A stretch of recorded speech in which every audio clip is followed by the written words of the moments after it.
श्रीगणेशाय नमः। ॐ जपाकुसुमसङ्काशं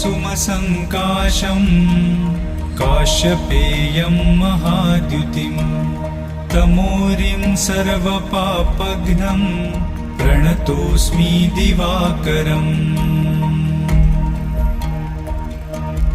ॐ दधिशङ्खतुषाराभं क्षीरोदार्णवसम्भवम् नमामि शशिनं सोमं शम्भोर्मुकुटभूषणम्।